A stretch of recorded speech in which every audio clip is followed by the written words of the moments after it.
आज बहुत दुख का विषय है कि टेलीविजन से बात और आगे बढ़ करके मोबाइल पर आ गई। हर बच्चे के हाथ में मोबाइल हो गया, दुख और बढ़ गए। और दादा दादी जेब में पड़े रहने लग गए, एक जेब में दादा एक जेब में दादी, दो मोबाइल हो गए डाल के रखे हुए। संकट और बढ़ गए हैं। हमारे इस देश में परंपराएं बहुत मजबूत रही है।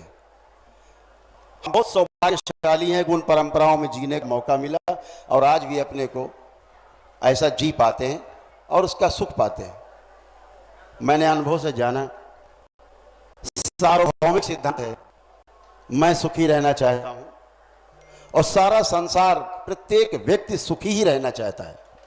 मुझे आज तक एक व्यक्ति किसी भी धर्म का, किसी जाति का, किसी भी वर्ण का, किसी भी समुदाय का, किसी भी देश का दुखी रहना नहीं चाहता। यह सार्वभौमिक सत्य है, हर व्यक्ति सुखी रहना चाहता है। फिर कहां फंसाव है कि हम दुखी रहते हैं। कुछ व्यक्ति सफल हो जाते हैं तो सुखी रहने का रास्ता ढूंढ लेते हैं, लेकिन कभी सुखी और कभी दुखी और कभी सुखी और कभी दुखी ऐसा जीते हैं। यह भी मॉडल नहीं है, यह स्वीकार नहीं है। हमारे महापुरुषों ने सुख को निरंतरता में जीने का रास्ता बताया था। चारों आश्रम में जी करके सुख की निरंतरता पाई जा सकती थी। सुख की निरंतरता अर्थात बिना दुख के जीना, अर्थात आनंद में जीना। ये हमें गुरुओं से रास्ता मिला था, जिसे हमने छोड़ दिया अपनी पाश्चात्य सभ्यता की होड़ में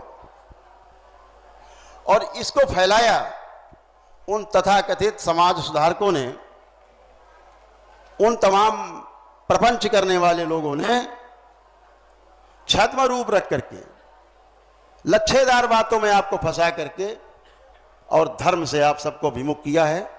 ये अपराध उन्होंने किया है। लेकिन इस धर्म संसद में मैं आपसे कहना चाहूंगा सभी से कि अपने परम पूज्य गुरुदेव पंडित श्री राधारमण जी मिश्र का जो हमें आशीर्वाद मिला, उनसे जो हमें प्रसाद मिला, उसको हम सफलतापूर्वक दूसरों को दे पा रहे हैं। वह क्या है? समस्याओं पे चर्चा हर जगह होती है। मुझे लगता है समाधान के साथ चर्चा होनी चाहिए। अगर मेरे पास प्रश्न है तो उनका समाधान भी मेरे पास प्रस्ताव के रूप में होना चाहिए। मैं अपना प्रस्ताव इस धर्म संसद में परम आदरणीय स्मरणीय अपने शंकराचार्य जी के समक्ष प्रस्तुत करना चाहूंगा, अनुमति के साथ।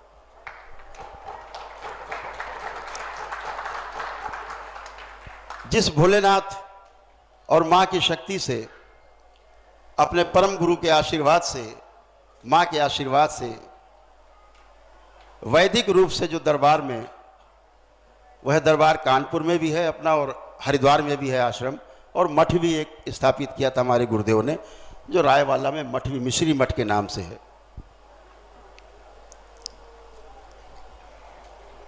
दरबार ने वह वैदिक विधियां पुनर्जीवित की हैं और यह मैं इसलिए कह पा रहा हूं क्योंकि उसको समझने वाला हमारे सामने शरीर में जिंदा गुरु के रूप में हमारे उपस्थित है। गुरु जिंदा प्रमाण होता है जीने के लिए। गुरु है ही इसीलिए कि हम आशान्वित रहें कि मेरा गुरु अगर इस प्रकार से जी सकता है साहस के साथ, तो इसी साहस के साथ मैं भी जी सकता हूं। विषयांतर होगा थोड़ा सा। मैं आचार्य जी को मैं बहुत बड़ा फैन रहा हूं बचपन से आपका। आपके मैंने उस साहस को देखा है सन्यासी के रूप में, जो जिस साहस किया। ओम। धर्म की समाज के सामने व्याख्या करने के लिए बहुत बड़े साहस की आवश्यकता है। बहुत गर्व के साथ कह सकता हूं, वह साहस केवल आप में विद्यमान है, केवल आप में है। जो आप साहस के साथ अपनी बात को निर्भीकता पूर्वक कह पाते हैं और नवयुवक आपको बहुत अनुसरण कर रहा है। मेरे जैसे लोग अगर आपकी शरण में हैं तो समझ लीजिए कि लाखों नवयुवक आपकी शरण में हैं, आपकी बात को सुनता है। आपने जो लाठियां खाई खड़े होकर के निर्भीकता पूर्वक अपने साथियों को शिष्यों बचाने के लिए दृश्य मैंने टेलीविजन पर देखा है। यह साहस अब नहीं है। बचाने के लिए शिष्य आएंगे, शिष्य लाठी खाएंगे, लेकिन मेरे गुरु को लाठी खाते हुए शिष्यों के लिए मैंने पहली बार किसी को देखा था टेलीविजन। तब मुझे पहली बार ये लगा था, मैं अपने दरबार के जो हमारे साथी हैं उनमें चर्चा करता हूँ, आपके पीछे की चर्चा कर पाता हूँ, गर्व से कर पाता हूँ। आप लोग भी तमाम साथी जाते हैं मेरे पास तो चर्चा करता हूँ। धर्म में जीने के लिए बहुत बड़ा साहस चाहिए, और वो जो साहस है वो सरलता का साहस है, सहजता का साहस है। उस सहजता में, सरलता में जीने के लिए बहुत बड़े साहस की आवश्यकता है। दरबार ने वो विधि जो हमें महापुरुषों से मिली, हमारे ऋषि मुनियों से मिली, दरबार ने विकसित की, और आज दरबार गर्व से कहता है 400 प्रकार के ऐसे मानसिक न्यूरों के रोग हैं जो शरीर पर अपना प्रभाव पूरा पूरा छोड़ते हैं, और इस आधुनिक चिकित्सा विज्ञान के पास रोग का ना तो ज्ञान है और ना कोई निवारण है, डायग्नोसिस भी नहीं है और ट्रीटमेंट भी नहीं है। आपके आशीर्वाद से, आपकी कृपा से, धर्म गुरुओं के आशीर्वाद से, अपने गुरुदेव माँ के आशीर्वाद से दरबार ने वह विधि जो विकसित की है कि 400 प्रकार की बीमारियां जिनकी औषधि नहीं है, वो वैदिक प्रक्रिया करने के पश्चात एक दिन में ही पूरी तरह से समाप्त हो जाती हैं।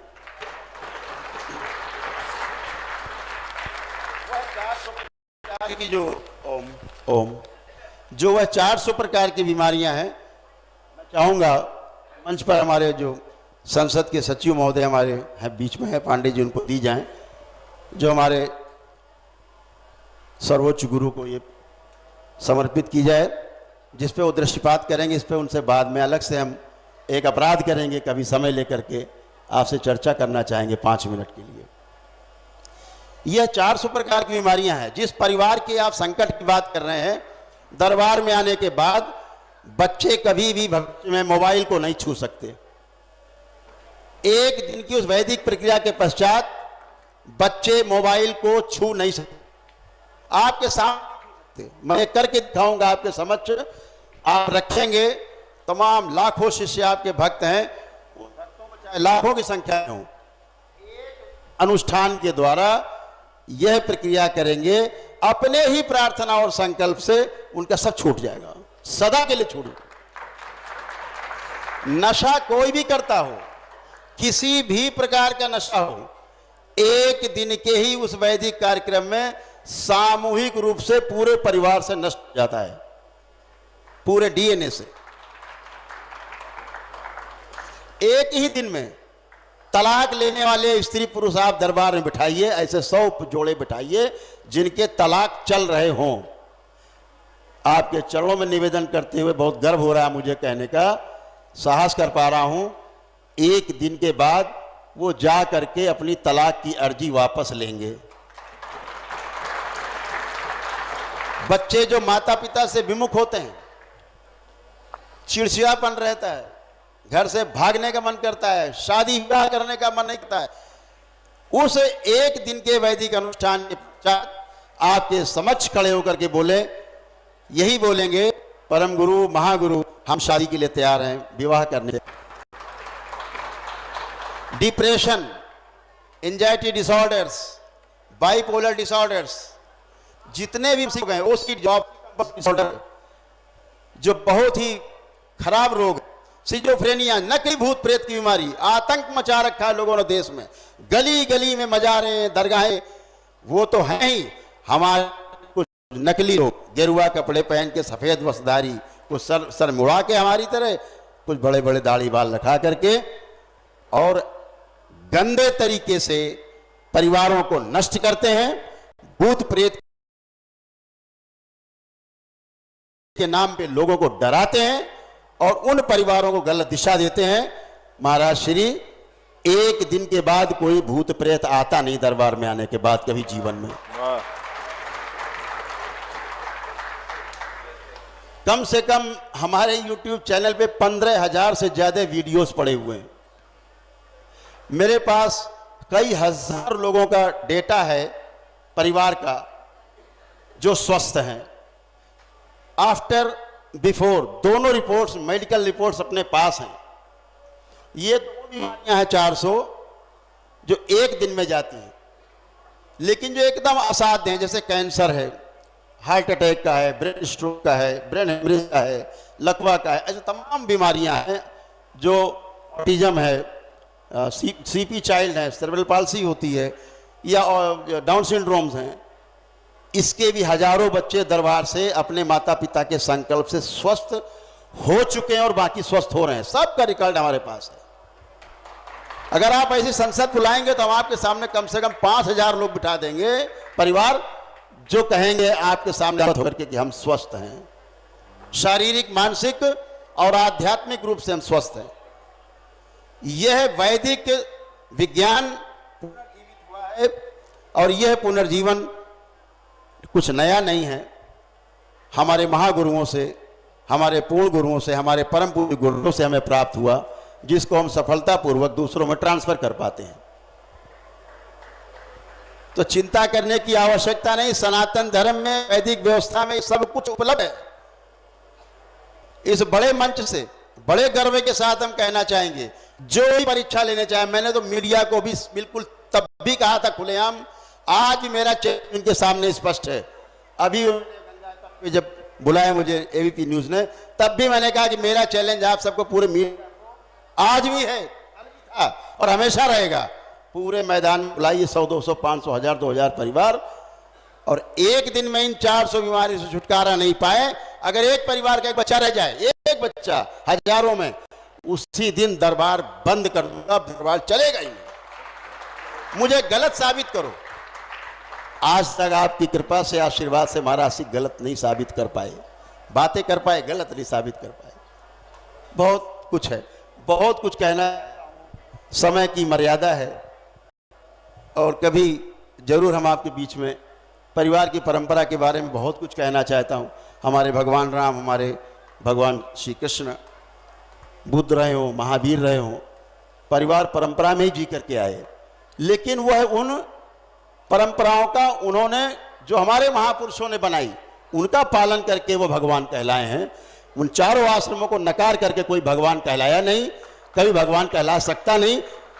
महामानव तो छोड़ दीजिए, मानव भी नहीं बन सकता है। ये अगर शक्ति है, ये मर्यादा अगर हम पालन करते हैं चारों आश्रमों का, वो 100 वर्ष की उम्र की परिकल्पना थी, अब हम 70 वर्ष की मान लें परिकल्पना कर लें, औसत उम्र की 70-80 उम्र की, तो अभी भी हमारे पास बहुत समय है और हम उसका पालन कर सकते हैं।